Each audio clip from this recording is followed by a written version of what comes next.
Bonjour à tous. On se retrouve aujourd'hui pour une petite vidéo qui, j'espère, découlera une série de petites vidéos comme ça.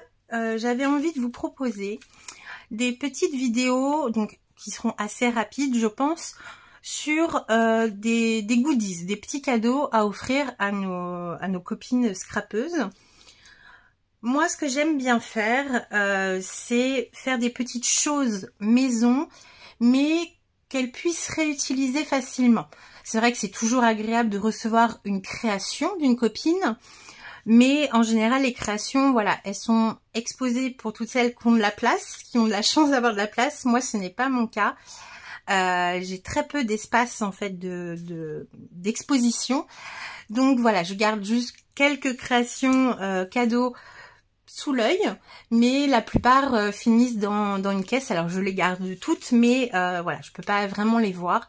Donc moi, ce que j'aime bien faire, c'est envoyer une création, mais des petites choses après, fait main, mais qu'elles puissent réutiliser dans leur scrap ou pour offrir de nouveau. Enfin voilà, un système d'échange comme ça. Et la première chose qui me vient à l'esprit quand je cherche un cadeau à offrir, ce sont des petits morceaux de papier, alors de soie, des papiers d'emballage en fait, qu'on a dans nos colis et que je trouve jolis, qu'on peut réutiliser, alors soit pour emballer un cadeau, soit pour faire une page dans un junk journal, faire une petite pochette, une enveloppe, enfin voilà, pour pouvoir redécouper dedans ou alors l'utiliser en entière pour emballer quelque chose. Je trouve ça toujours sympa. Donc en général, je les présente sous cette forme. Donc là voilà, c'est l'emballage cadeau. Le papier, je le trouvais très sympa, donc je l'ai simplement présenté comme ceci. Et là, c'est du papier d'emballage également, mais plutôt blanc, donc que j'ai tamponné. C'est ce qu'on va faire aujourd'hui ensemble. Et dans mon dernier colis scrap, j'ai reçu une grande feuille de papier de soie qui était toute lisse, pas chiffonnée, rien. Je me suis dit, tiens, c'est rare. Donc, je l'ai redécoupée en 4 et j'en ai fait donc des emballages cadeaux. Ça donne ceci. Alors, je vais vous montrer.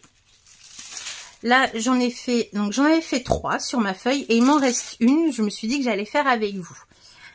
Donc, vous voyez, la feuille était très grande parce que là, c'est que 1/4. Donc, le principe, c'est de faire un petit peu comme ce qu'on peut trouver, par exemple, dans la marque, je crois que c'est Timols, qui propose directement des papiers de soie décorés. Bon, ça coûte quand même un coup, alors que on a vraiment tout ce qu'il faut sous la main pour le faire nous-mêmes. Vous voyez, là, c'est une feuille de papier de soie que j'ai découpée en 4, mais dans d'autres colis, j'avais ce genre de papier qu'on peut très bien utiliser. Ou alors, si vous avez vraiment jeté tous vos emballages de colis, ce qui m'étonnerait, si vous êtes comme moi, vous pouvez très bien prendre une feuille de papier à 4, vieillie au café, ça peut être super sympa également. Donc, sur mon papier de soie, je suis venue tamponner sur un thème. Donc, pour cette planche, j'avais une planche vintage avec tous les petits dessins hommes. Donc, j'ai fait sur ce thème. Et par exemple, sur celui-ci, j'ai fait sur l'écriture. Donc là, j'ai pioché un petit peu à droite à gauche. On a du Schweinflower, là aussi. Et puis là, j'avais une planche avec les plumes à écrire et les petits pots d'encre. La machine à écrire, voilà. Tout ça. Et pour compléter un petit peu pour les tamponnages, je me sers beaucoup, vraiment beaucoup, de ces deux planches de Schweinflower. Alors, c'est de la collection Voyage Imaginaire et c'est la planche Notes et la planche Post-Mail où on retrouve plein de petites écritures, de petits motifs timbres, d'oblitérations, des taches d'encre. Voilà, des petites choses qui peuvent se caser partout. Et voilà, je suis venue compléter ma planche avec ça. Là, je vais en faire une avec vous. Et j'avais envie pour cette planche d'utiliser mes nouveaux tampons Schweinflower de la dernière collection, donc c'est Victoria Street. J'ai craqué pour cette collection parce que je trouve que c'est un thème que les autres marques n'ont pas forcément beaucoup utilisé, thème de la couture, et j'aime beaucoup. Donc j'ai sélectionné, donc la première chose à faire, c'est trouver votre support et ensuite sélectionner des tampons. pour les deux exemples que je vous ai montrés là, j'avais des planches de tampons vraiment toutes faites avec plusieurs motifs. Ici, ce n'est pas le cas, donc je suis venue sélectionner ceux que je voulais utiliser. Donc bien sûr, les deux que je viens de vous montrer, mes incontournables. Ensuite, je suis venue prendre celui-ci, donc c'est fond patron, que je trouve très très beau. Dommage qu'il ne soit pas un petit chouïa plus grand, ça aurait pu être super chouette. Celui-ci que j'ai complètement craqué sur le mannequin, et c'est le buste, voilà, qui se présente comme ça. Alors normalement j'aime pas trop ce genre de tampon, mais là vraiment le motif j'ai craqué. Ensuite celui-ci avec les magnifiques flacons de parfum. Alors moi je suis une collectionneuse, donc j'ai forcément craqué. Dès que j'ai vu la collection sortir, je me suis dit celui-là c'est pour moi. Je collectionne les miniatures de parfums, et du coup voilà, c'était juste parfait. Et pour compléter un peu celui-là, j'ai trouvé celui-ci, donc de la collection Forêt Enchantée, c'est fond patchwork. Donc sur le thème de la couture, je trouve ça super sympa.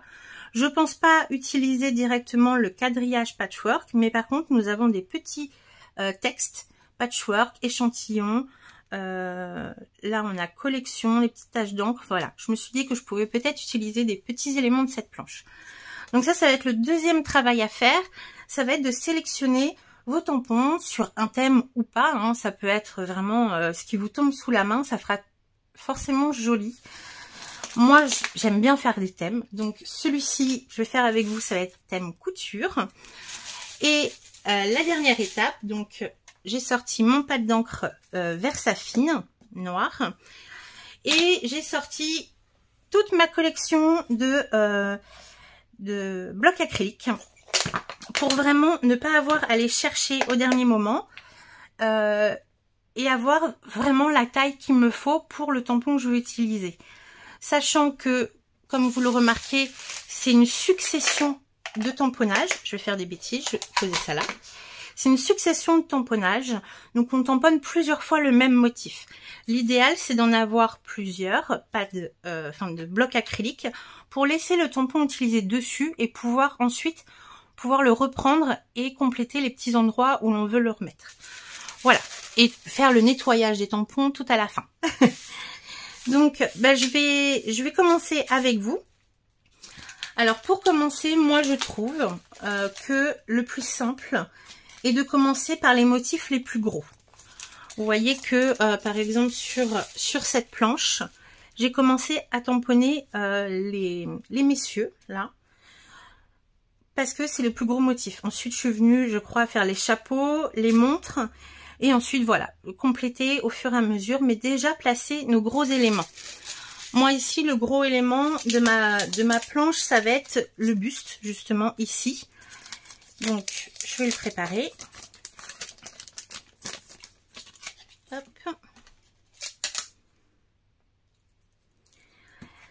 Et le but de notre tamponnage, alors c'est hyper relaxant à faire. Bon, moi je vais vous expliquer un petit peu, je blablate beaucoup, mais vous allez voir que si vous vous lancez, moi je trouve ça hyper relaxant à faire. Voilà, une fois qu'on a sélectionné nos tampons et tout, c'est juste du plaisir.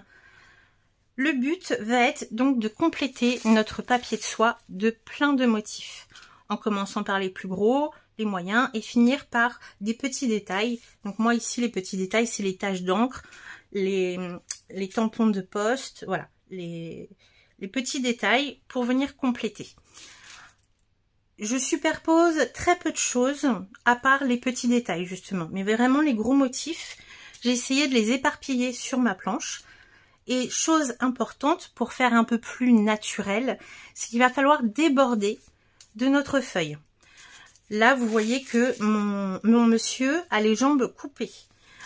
Ici, ma montre, elle est coupée également. Voilà, faut venir déborder un peu sur le tour pour vraiment faire quelque chose de naturel et pas avoir un tour tout blanc. Après, ça peut être un choix, pourquoi pas. Moi, je préfère le côté un peu plus aléatoire. Donc, je vais commencer par mon buste et je vais le placer 3, 4, 5 fois peut-être, je ne sais pas, en essayant de l'éparpiller sur ma feuille et en débordant sur les bords.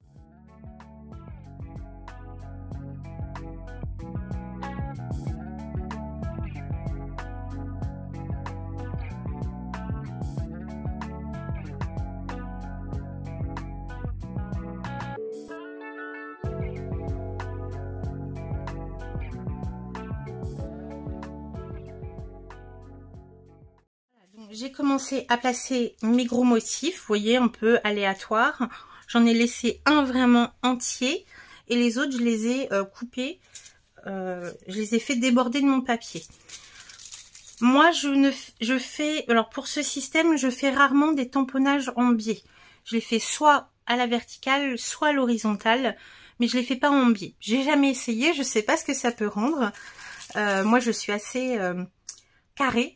Voilà, j'ai un esprit assez carré, donc je reste dans les verticales horizontales, mais après si vous voulez mettre un peu plus de vie, vous pouvez les mettre un petit peu en oblique, il n'y a pas de souci. Donc voilà ma première étape. Maintenant je vais continuer, je vais prendre mon second motif plus gros, je pense que je vais mettre les parfums peut-être, et je vais comme ça continuer à tamponner ma feuille entièrement. Donc je vais le faire en musique parce qu'il y a, voilà, c'est juste du tamponnage.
J'ai mon papier maintenant qui est sec et je vais faire simplement le pliage et la petite bande décor pour offrir et que ça soit voilà joli, je pense, pour faire un cadeau. Pour ça, donc j'ai pris une chute, enfin 2 chutes de papier. Voilà, donc la preuve qu'il ne faut rien jeter, même une petite bande comme ça peut nous être utile. J'ai prévu un peu de gaz, Bon, je sais pas, je me dis thème couture, un petit peu de tissu, un petit nœud, un œillet. Et je me suis dit que pour que ça soit un rappel, je n'y avais pas pensé ici, je vais retamponner un motif que j'ai utilisé sur mon papier de soie. Donc là, en l'occurrence, j'ai choisi les flacons de parfum. Je vais en tamponner un et le découper pour le mettre en visuel sur mon bandeau décor.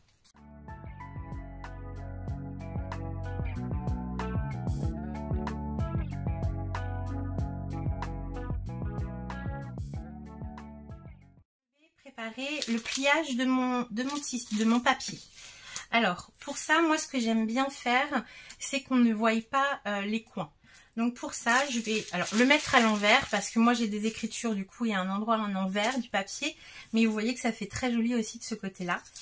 Pour le pliage, je ne vais pas faire ça, je vais le plier en deux comme ceci, faire juste une petite marque au centre. Voilà, j'ai plié juste là. Pour le replier comme ceci.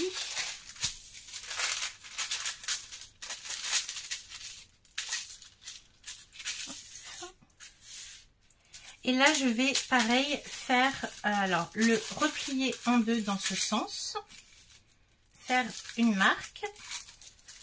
Et là, je vais replier les deux côtés sur cette marque.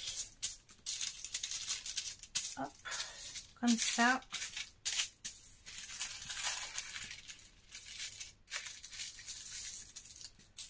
Comme ça, je vais essayer de pas le chiffonner parce que justement l'intérêt, c'est qu'il m'a marqué parce qu'il n'était pas chiffonné, donc je vais éviter de le chiffonner. Et là voilà ce que j'obtiens. Je trouve que le visuel de ce côté avec le buste est plutôt sympa, donc je vais le mettre comme ceci. Et vous voyez que comme il est plié, en fait, il n'y a que des plis sur les quatre côtés. Bon, c'est un détail, hein, c'est sûrement que moi qui vois ce genre de choses, mais voilà, je vous explique tout. Maintenant, alors, est-ce que ma petite bande de papier là va être assez grande? Hop. Oh, ça va être pile poil. Voilà. Il faut qu'à un moment, votre bande, en fait, se chevauche un petit peu pour pouvoir la coller ou mettre un œillet. Moi, c'est ce que je vais faire. Je trouve que l'œillet fait un petit plus. Donc, comme ça. Ici, vous pouvez découper légèrement les angles de votre bande pour faire un petit truc joli. Hop. Vous pouvez, si vous voulez, ancrer également les bords de votre bande. Maintenant, je vais découper ça.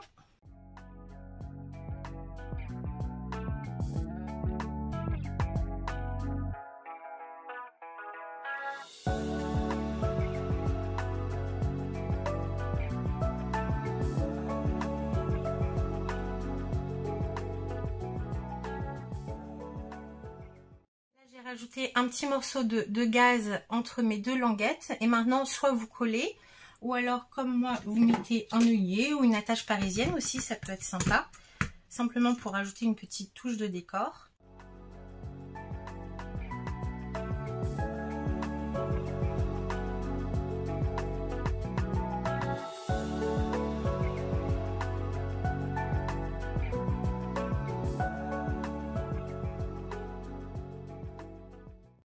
J'ai fini. Au final, j'ai collé mon petit nœud avec une pointe de colle chaude parce que ça tenait pas.